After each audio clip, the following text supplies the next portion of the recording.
You're watching a Highwire Media podcast.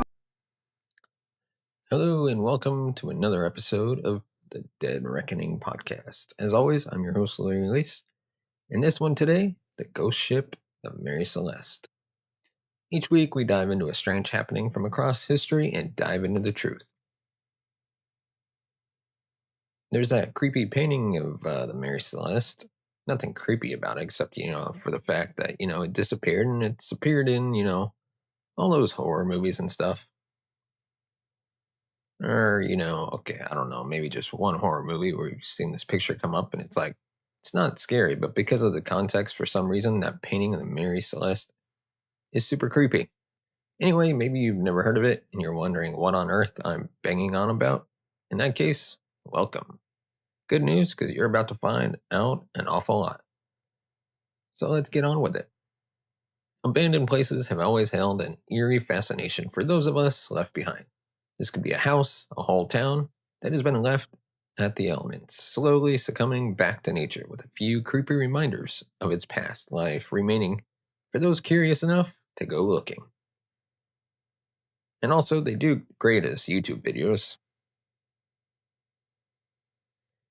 But anyways, anytime it's like abandoned buildings, it's going to be a winner. Then there's the other type of abandonment, the feeling that you've walked into a place and just missed someone. Everything is still in place, but there's no one to be found. What would make this creepiest still was if the abandoned place you found was a fully stocked ship, sailing in the middle of the ocean with not a single soul on board. Creepy, isn't it? Welcome everybody to the mysterious case of the ghost ship, the Mary Celeste.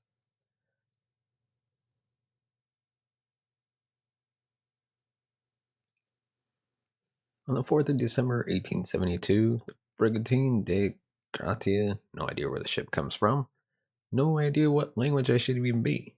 Sounds kind of Italian, but I don't know. Under the command of Captain David Morehouse, well, he sounds decidedly less Italian, was on its way across the Atlantic when it spotted another ship coming towards them. Nothing weird about that, but this ship was sailing oddly and seemed out of control. Captain Morehouse's ship tried signaling the ship but got nothing back, confirming Morehouse's suspicions that something was wrong.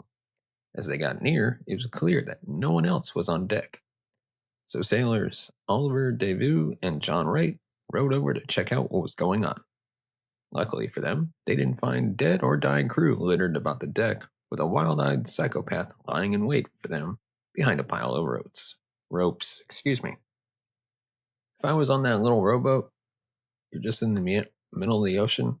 This is a setup to a horror movie. In the middle of the ocean, you're rowing over in some tiny boat with some other dude called John.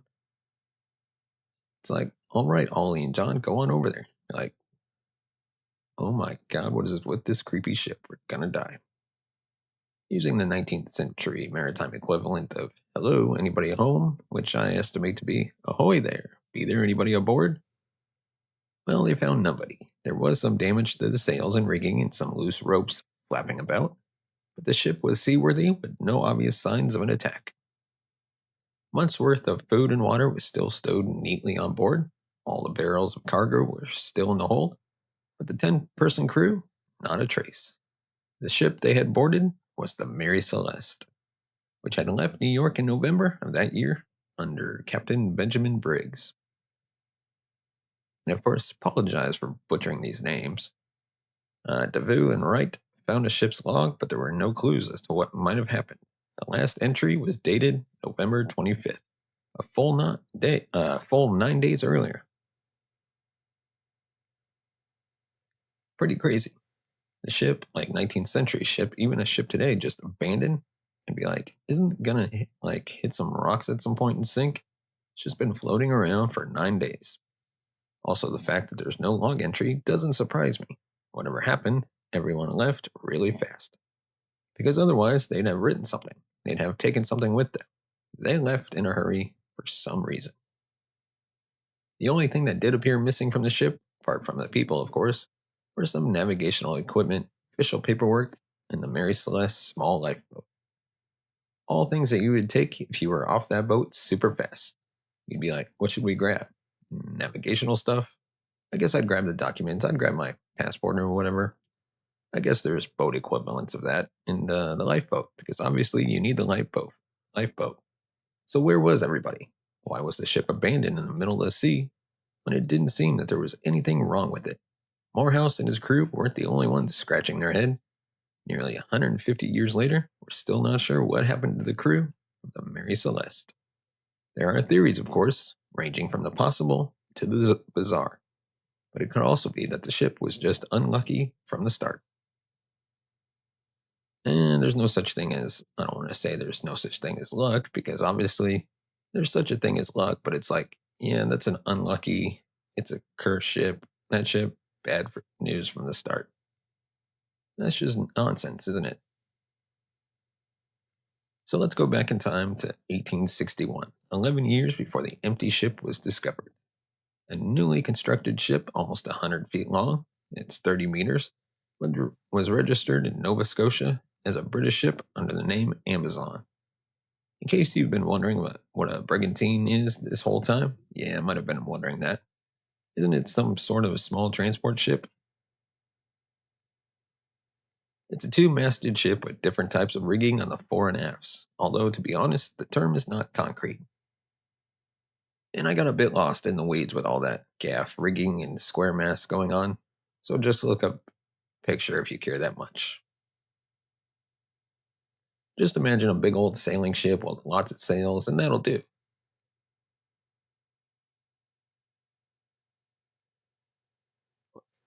As well as being an internet search headache in the future, Amazon did not have any auspicious start in life.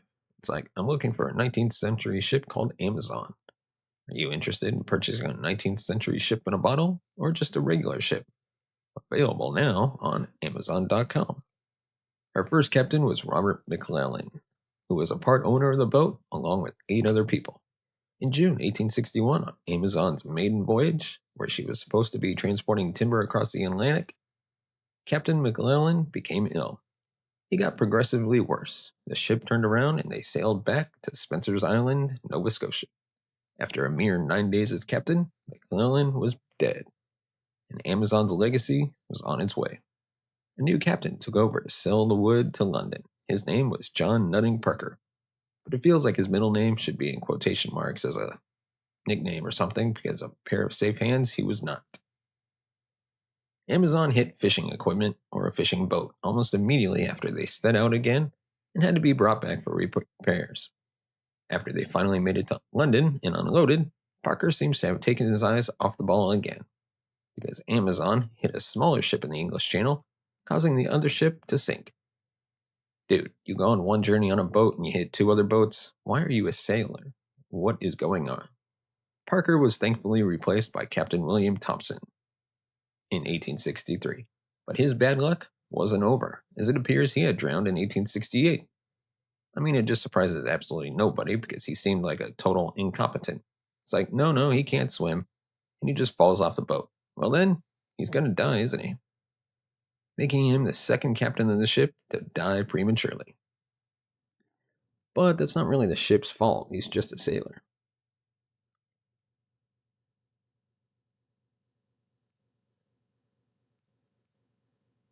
Amazon seems to have behaved herself under Captain Thompson with nothing notable happening until October 1867, when she was caught in a storm by Cape Breton Island in Canada and driven ashore. The consortium that owned Amazon declared the ship a wreck, as it was so badly damaged they had no intention of reclaiming it. A man called Alexander McBean claimed it under maritime derelict salvage laws, which I mean, which I think means that as the original owners left it abandoned, he could claim ownership without having to pay anything. Which I mean, that's pretty cool. It's like, yeah, he's like some sort of legal pirate. Which I mean, they also have names, privateers, where you could be a pirate for like a crown. So you could be a British dude, and you're like, yeah, I just want to go pirate some stuff. And the British would be like, if you're British, they'll be like, yo, you can go pirate all the Spanish ships. Just don't pirate the English ships, and we'll let you get away with it. I'm like, that sounds like the best type of piracy.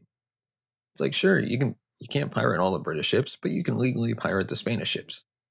I mean, I guess the Spanish didn't see it that way, and they'd probably be like, well, I don't know. Set a bowl on you or something. These maritime laws are not like the laws of the land, though, so I wouldn't go messing around with anything until you know what you're doing. Being sold in on pretty quickly, as wrecked ships aren't that useful or valuable if you're not going to do anything with them. Amazon was then sold on again in 1868 to the American Richard Haynes. After shelling out nearly 9,000 19th century dollars, which equates to just over $174,000 in today's money to restore her, Haynes registered his new toy as an American vessel. The bad luck continued, however. In 1869, Haynes' bad credit caught up with him, and the ship was seized and sold to another consortium of American men. Who could have thought that the guy who buys sunken ships and restores them for an extraordinary amount of money would have a credit problem? After disappearing from the records for a time, the ship popped up again in 1872, where it underwent a major overhaul to enlarge it and upgrade it, including a new deck. So why am I talking about so much about the ship, you may ask? Well, despite the renovations, it was still the same old, willful Amazon. Only when bad credit Haynes had registered as an American ship in 1868, he also changed its name to the Mary Celeste.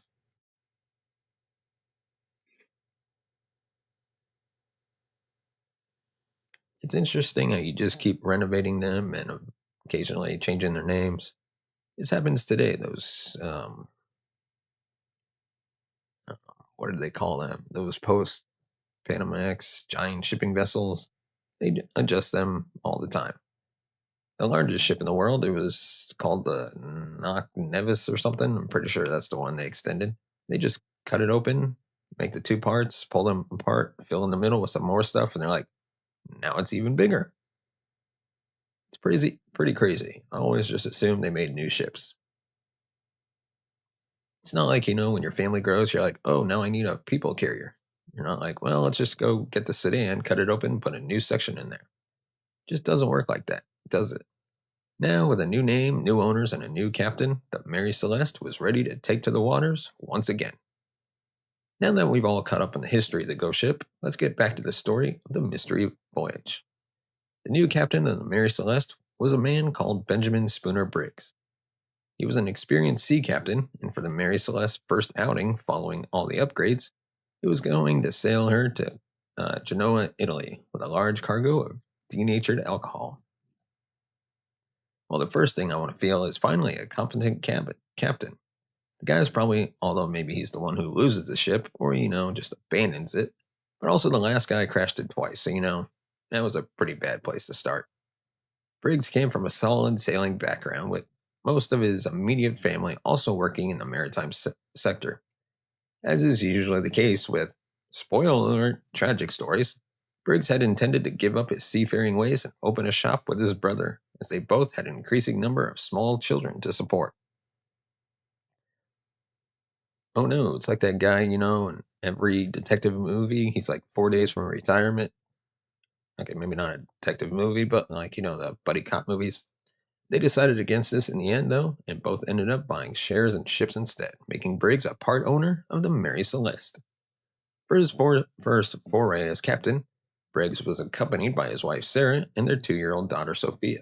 They also had a 7-year-old son Arthur, but luckily for him, they didn't want to take him out of school, so he stayed in the States with his grandparents.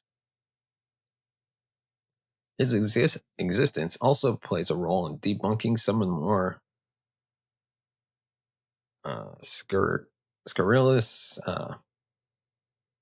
theories that came up later in the story. Sometimes I'm reading these and I'm like, oh yeah, not so bright whistle boy.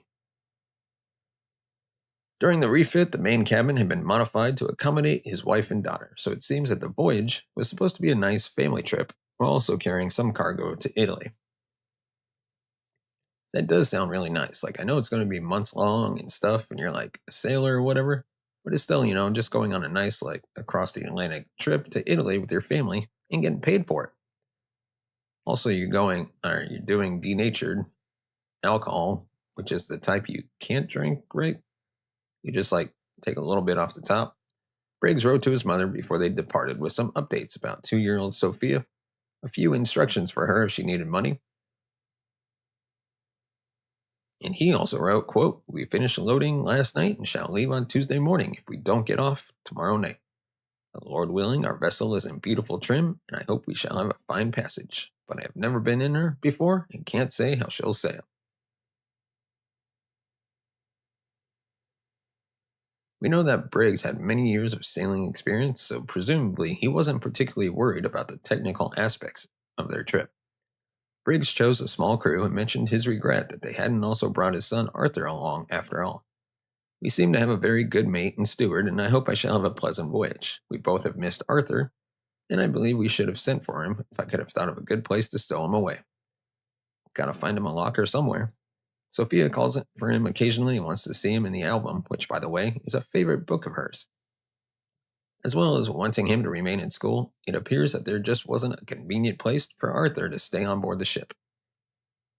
When the Mary Celeste set off for Genoa, there were 10 people on board: Captain Briggs, his wife Sarah, daughter Sophia, first name Albert Richardson, second mate Andrew Gilling, steward Edward Head, or Ed Head as I like to call him, 4 German crewmates, Gottlieb Gutschall, I'm going to butcher these names, Arian Martens and brother Volkert Lorenzen, and Baz Lorenzen. We have to introduce the Germans anyway. It's like, I'm reading these names like, boom, John, Peter, easy. Oh God, German names. After waiting for the bad weather to clear, the Mary Celeste left New York on November 7th, 1872, and nobody ever saw her again. While the Mary Celeste was making final preparations, another brigantine was also waiting to sail to Italy. That was the De Gratia, meaning by the grace of God, under the command of Captain David Morehouse. This is the boat that finds him afloat. It has not been definitely proven that Morehouse and Briggs were friends or had met for dinner the night before the Mary Celeste departed, but they would have been aware of each other and were probably acquaintances at the very least. The De Gratia set off 8 days after the Mary Celeste on a parallel but more northern route, heading for Gibraltar on the way to Genoa. On December 4th, 1872, land time, which was December 5th, and sea time, which I had no idea was a thing, but apparently the sea is living in the future. Is that still a thing today? I always assumed you were just in the time zone of, well, whatever time zone you're in. There are those lines that, go down the globe and tell you what time zone you're in. But anyways, the De Gratia spotted the Mary Celeste behaving oddly. This was between the Azores and Gibraltar. There was no way that the De Gratia could have caught up with a ship which had left over a week before it. Wanting to find out what was going on, the sailors from the De Gratia went on board.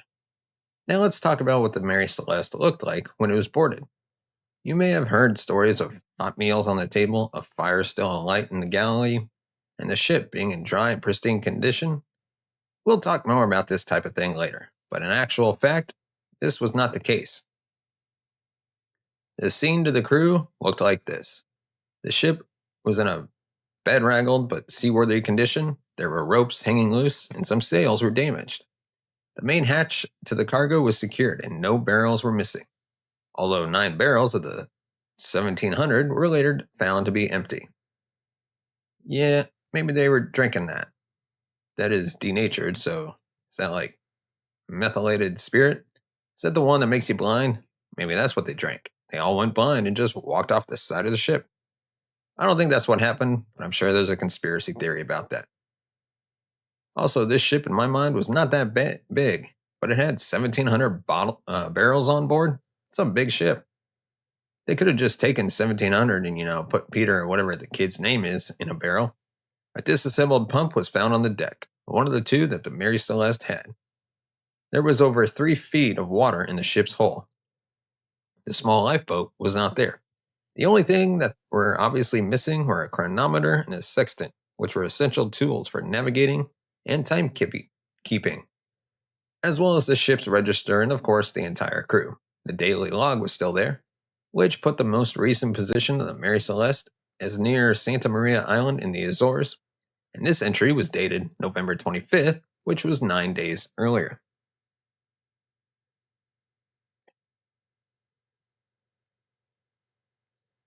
When the Dei Gratia found it, the Mary Celeste was around 400 nautical miles, which is 740 kilometers away from where the last entry said it was. With nothing to be done, Morehouse decided to sail the Mary Celeste to Gibraltar and claim it as salvage, for which he could expect to get quite a chunk of change under maritime law.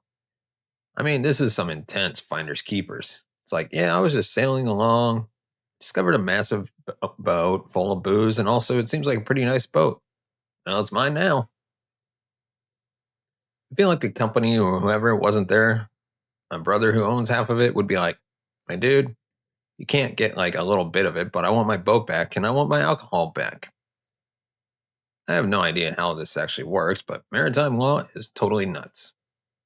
If you recovered, say, an abandoned truck filled with stuff and notified authorities or drove it to the police station yourself, surely the original owners would be located and it could be returned to them. Like, I feel like you'd get like 10%.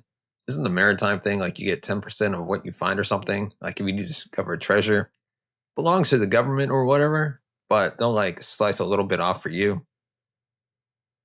I mean, allegedly, if I found some treasure, I'd be such a piece of something because they'll be like, yeah, it's like if I found some chest of gold and it was like, yeah, you got to declare that to the Antiquities Organization. And they're going to look through it and they'll give you 1% of the gold you found.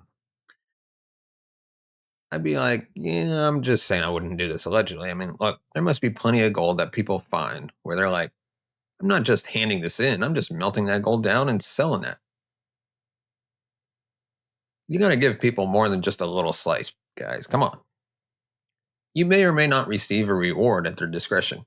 If you sold all the goods yourself, it would definitely be a crime. I guess things are different out there in the world of the sea. Anyways, Morehouse sailed into Gibraltar on the 12th of December, 1872, on the Dei Gratia with four of his crew. On the 13th of December, the Mary Celeste finally arrived. He's just shouting, "Look what I found, I'm rich." Having been crewed by the remaining three of Morehouse's men, however, instead of a hero's welcome, he found himself on the wrong end of a criminal investigation, under suspicion of insurance fraud at best and murder at worst.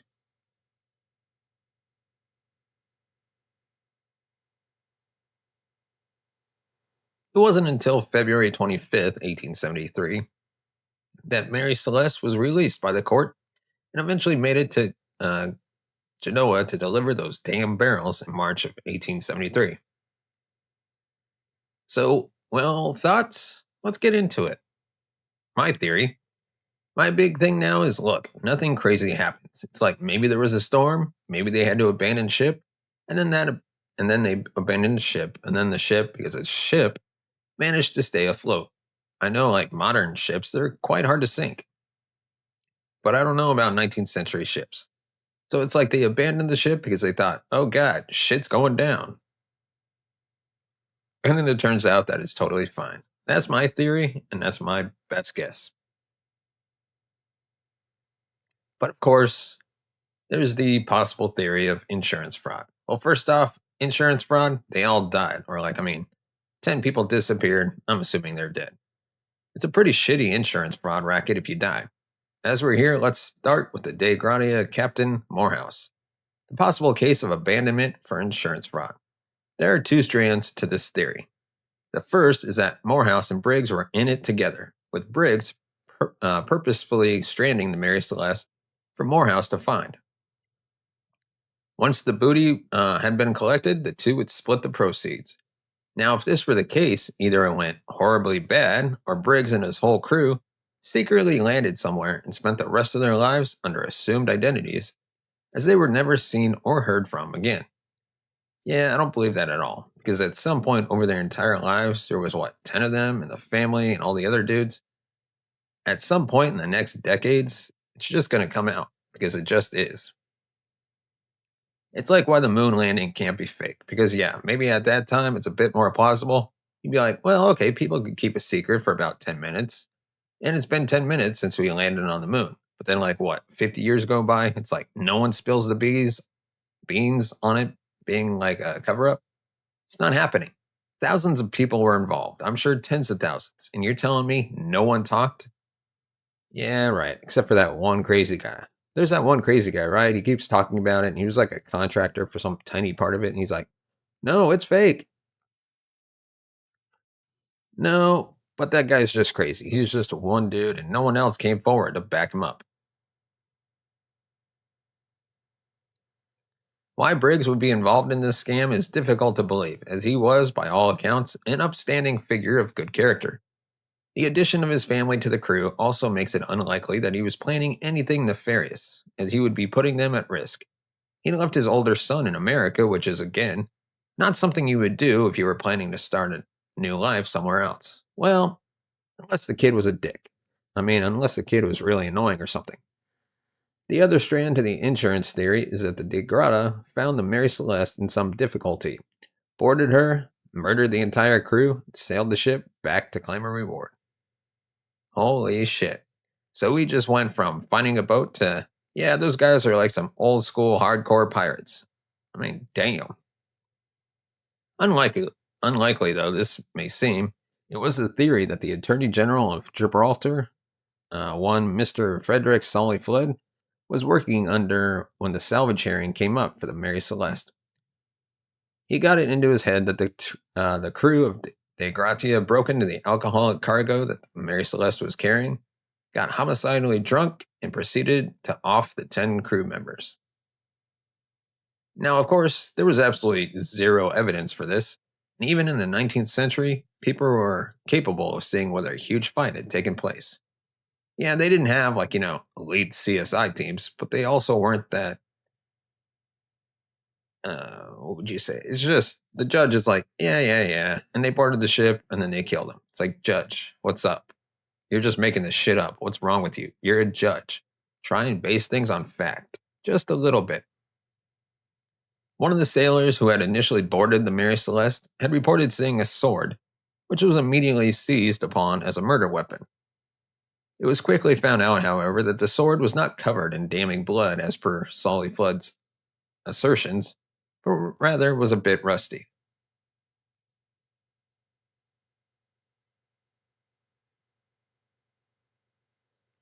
Cuts and other damage to the boat could also have been caused by bad weather, or possibly the original crew. Solly Flood's idea that the De Gratia sailors were drunk on the alcohol in the hold was also majorly flawed, as this alcohol was not yummy casks of rum or wine. I've seen various descriptions of the alcohol that Mary Celeste was carrying as denatured, industrial, and American. Nonetheless, this was not drinking alcohol. If the sailors had broken into the barrels and tried some, one mouthful would have been more than enough. It was probably toxic, and it's not likely that more than one person would be able to drink enough of it to then go on a murderous, drunken rampage. They'd probably be sick, go blind, or die themselves. So sorry, Solly Flood, but your theory is utter bullshit. It's like there's no evidence for this. Judge Flood, poor old Captain Morehouse, stayed in Gibraltar throughout this damaging investigation. It was finally awarded a salvage settlement in April, some 4 months after it arrived. Well, Gibraltar is quite nice. It's like on the south side of Spain. The weather's quite good.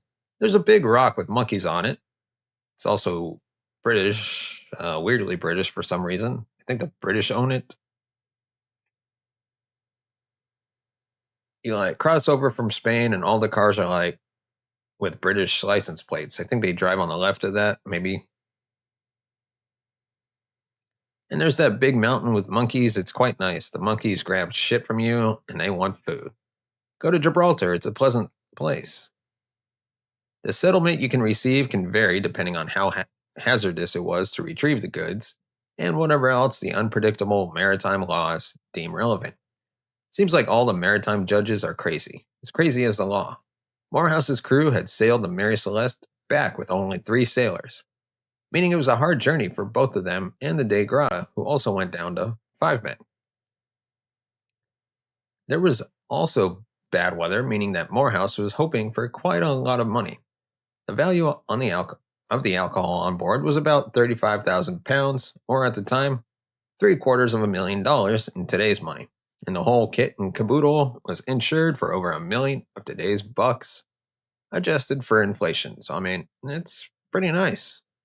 Although it seems quite reasonable, it's like what, 1,700 barrels of alcohol and a boat for $1 million? A large boat for $1 million a pound, whatever it was? Not bad.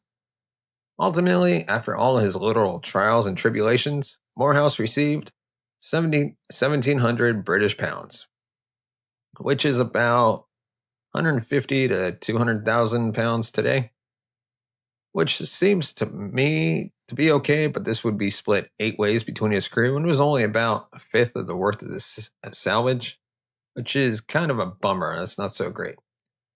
Given that possible substantial reward amount, might he actually have been tempted to murder the crew after all? No. I mean, yes, it's substantial, but it's also like 150 grand split between 8 people. So you're taking like 20,000 pounds each to murder like 10 people, including someone's family, and then risk sailing the ship back and going to prison? Doesn't seem worth it at all. Also, the Mary Celeste had over a week's head start on the De Gratia, so if it had continued to be fully crewed, the two would have never been anywhere near each other. It seems that the murder for insurance theory can be safely put to rest. It's a dumb theory. Now, of course, we have to get into the wacky, the paranormal. The eeriness of a fully stocked abandoned ship has, of course, given rise to many weird and wonderful theories. Maybe the crew was zapped by aliens, eaten by the Kraken, or fell into the Bermuda Triangle, never to be heard from again. I think we can safely discount the Kraken or sea monster theory, as there would have been some signs of damage from said monster as it tried to grab up all the humans from the ship, unless it was very, very dainty. And why would you abandon a large ship with lots of useful hidey holes in favor of a tiny exposed lifeboat? Did they fall into the triangle? No. The Bermuda Triangle is called the Bermuda Triangle because it's near Bermuda. The Mary Celeste, also not real, it's not a real thing. There's no more ships lost in the Bermuda Triangle than there are anywhere else at sea. It's just a crazy urban legend. Maybe I'll make a video about that at some point. Let me know in the comments below if you want that.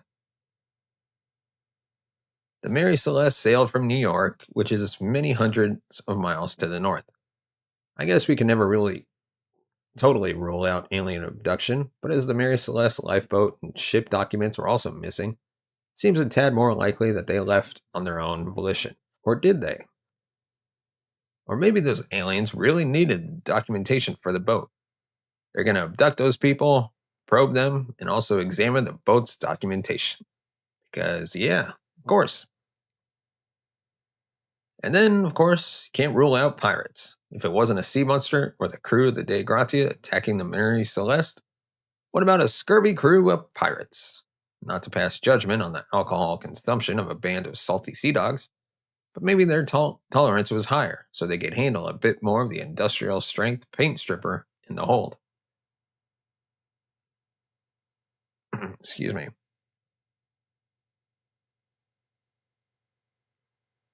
But if you're an alcoholic, you still can't drink poison. While pirates may seem a slightly possible theory for the deserted ship, the fact that nothing of value was taken puts the kibosh on it.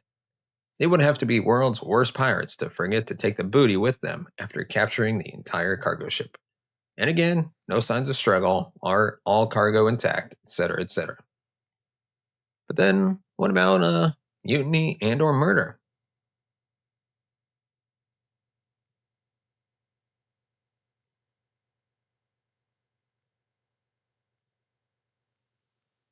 The two German brothers, Volkert and Boz, or boy, Lorenzen, have come under suspicion over the years. When going through the stuff left on the Mary Celeste, it was noted that none of their belongings were there.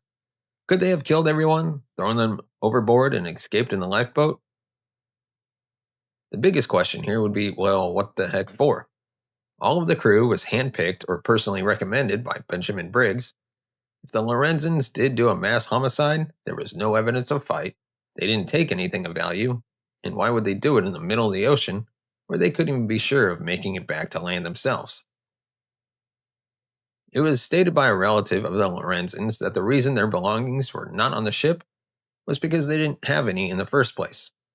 Prior to landing the job on the Mary Celeste, the brothers had been on another boat, which was wrecked and they'd lost all their stuff. Presumably, you don't need to bring much to work on a newly fitted, fully stocked boat, so that seems to close the loophole. I mean, yeah, 100%, there's no motivation. If there's no motivation for the crime, it's really like, why? Why would they do it? It just seems extremely dangerous and pointless. Other theories regarding mutiny have popped up, but this seems kind of stupid, as the voyage wasn't very long. There was plenty of food and water, all the crew were experienced, and the only alcohol on board was a crap load of undrinkable stuff. That was the whole point of the journey in the first place. So, mutiny? I don't think so. This seems like a good point to add another string to the tangled web of the Mary Celeste story. If you've been thinking,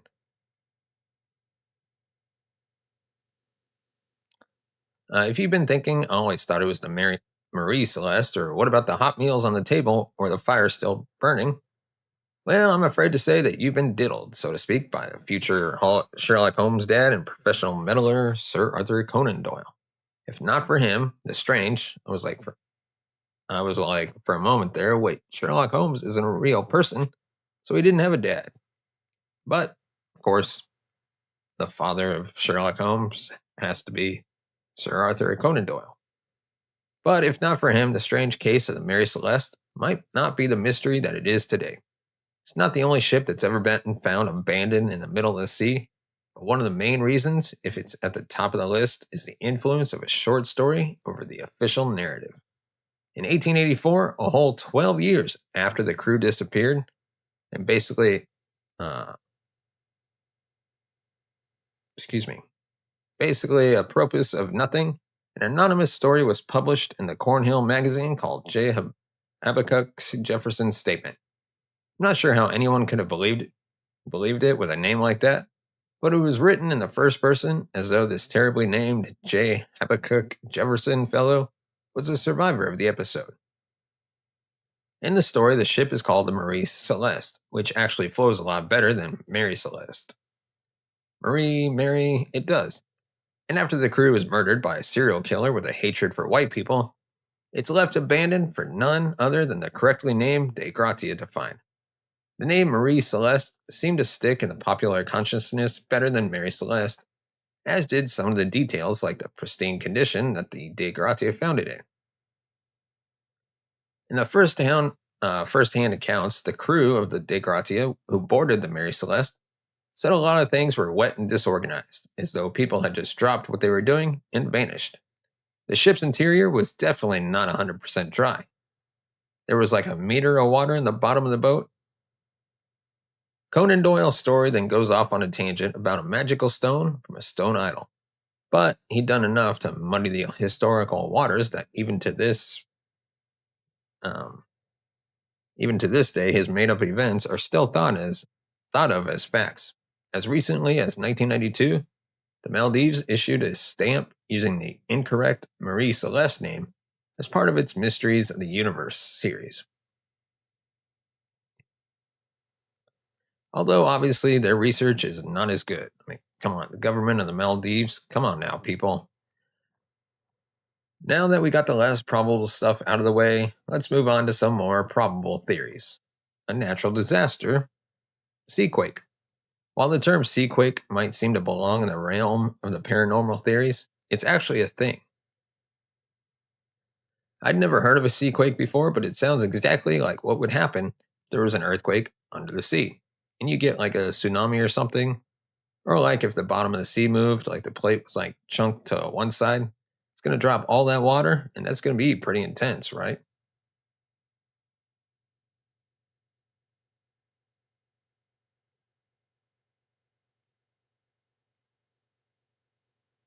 Activity under the seafloor can cause huge waves and tsunamis, and it seems that the region around the Azores has experienced many significant seismic events over the years. Even a small submarine rumbling might be enough to jeopardize a ship, or at least make you think it's in danger of sinking, even if it turns out it isn't. A random event like a waterspout, aka a sea tornado, might also cause enough of a panic to force the crew into the smaller boat. But due to their combined experience, you'd have thought that they would ride out their chances a bit further before everyone abandoned ship altogether. As proven by the De Gratia, the Mary Celeste was a bit battered, but otherwise in good enough condition that three people could sail it to Gibraltar. So you wouldn't think that the Briggs and his crew would have been so easily put off by a spot of bad weather. But you didn't know how bad the weather could be. It could be like, okay, if suddenly a storm comes and it looks like it's absolutely not going to end, and within 5 minutes you've got like a meter of water in the bottom of your boat and it's just absolutely pelting it down, seems reasonable that this could have been the case. And then there's also a potential alcohol explosion. Remember that alcohol that the Mary Celeste was carrying? Of course you do. How could you forget? Well, whether it was denatured, industrial, or whatever American, it was not for casual sipping. Captain Briggs was a staunch non drinker and was apparently quite anxious about his cargo, as he didn't know anything about alcohol at all. So, what were those empty barrels about that we mentioned earlier? Were they drained by the Lorenzen brothers, the crew of De Gratia, or pirates? Were they decanted into other containers for some unknown reason? Were they perhaps knocked over on rough seas or during the previously mentioned seaquake? There were 1,700 barrels in the hold. A little more than 1,600 of them were made of white oak. The remaining few, which were also the empty ones, were made of red oak. Red oak is more porous than the white oak, which meant that the liquid contents were far more likely to leak out over time. This fact leads on to one of the possible reasons why the crew of the Mary Celeste might thought it prudent to abandon ship, if only temporarily. The fumes from the industrial strength alcohol would be pretty strong. And if you're a God fearing alcohol abstainer with your young child on board, you might think it's a good idea to hop into a lifeboat for a while to let things air out. That doesn't seem too unlikely on paper, but it does really explain the apparent rush to leave the ship, as it would be pretty clear where the smell was coming from and what it was. So let's add some more pressing events into the mix. What if there was an explosion? That would definitely make you shift faster. If some of the barrels exploded below deck due to the alcohol vapors heating up, that would be an immediate trigger to drop what you're doing, grab the barest of essentials, and head for the lifeboat. Yeah, if your ship is filling with a flammable gas that is absolutely capable of blowing up, you'd be like, guys, you should leave now.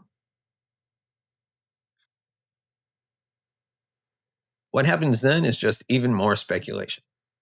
But maybe the seas were rough or the tethering rope wasn't tethered enough, but once out in the lifeboat, the crew never made it back to the ship and instead floated out to an eventually watery grave. But wouldn't an explosion have left some more obvious evidence behind? Well, yes, actually. After any other sort of explosion, you would expect to see scorch marks, holes, things get blown apart, and there wasn't any of this on the Mary Celeste. Also, it's possible, like you smell that alcohol, right? And you're like, oh my god, the entire boat is now filled with like vaporized alcohol. And if this burns, we're all fucked. Let's open all the windows. Let's pop out to the lifeboat for a spell, let it air out, and then we'll go back and get on board.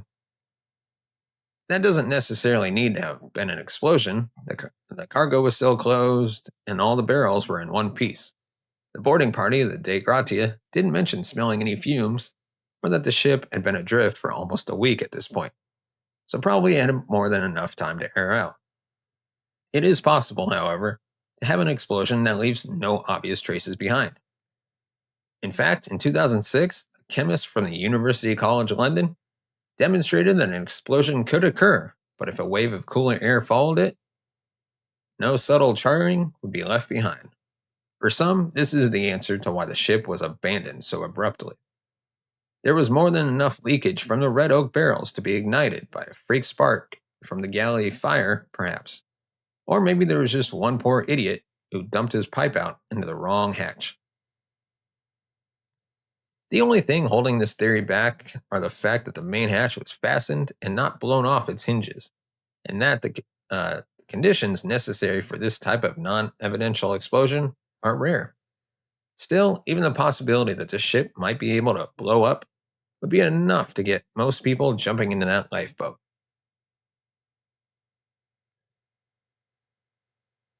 I don't think it's that it was that it, I don't think it's was that it blew up. I think it's just like they were worried it was going to blow up. So they got off the ship, got in the lifeboat, and then the tether broke and they floated away. The ship floated away and it got knocked about a bit on the ocean, which seems by far the most likely thing to me. But then you have a potentially captain's mistake.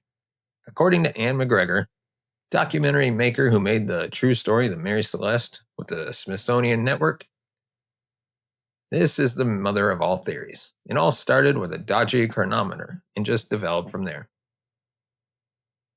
Using the location of the drifting Mary Celeste and backtracking its journey with the last recorded position on the running log, McGregor found that it was possible for the ship to have been where Briggs said they were just before abandoning it. It then sailed by itself over 400 nautical miles until the Dei Gratia found it. However, further information from the log, which was lost a few years after the Mary Celeste was recovered, was copied down by Frederick Solly Flood, the zealous Attorney General of Gibraltar, with an axe to grind against poor old Captain Morehouse. Assuming he copied down the last few entries correctly, McGregor and oceanographer Phil Richardson looked at historical weather and ocean current data and worked out that Briggs and the Mary Celeste were actually off course by more than 100 miles. A bad storm was noted in the log the day before the last entry, and if they had been on track, they should have already reached Santa Maria 3 days earlier. More pieces of the puzzle started coming together. The disassembled pump found on deck could have been clogged with coal dust from the Mary Celeste's previous voyage and debris from the refit.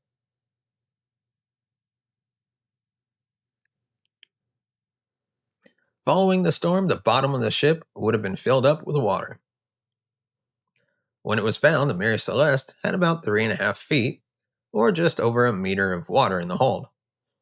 As proven by the fact that it was still afloat, this wasn't a dangerous amount of water to be carrying. Although it's about the same height as an average 5-year-old child, which seems like quite a lot to me.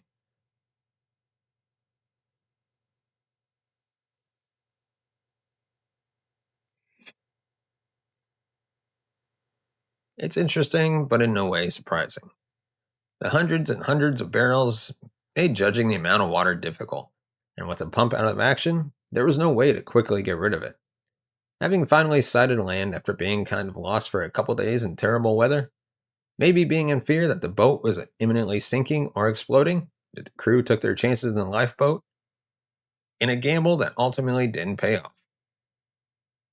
They either tried to row to land, which was still many miles away, or accidentally cut adrift from the ship.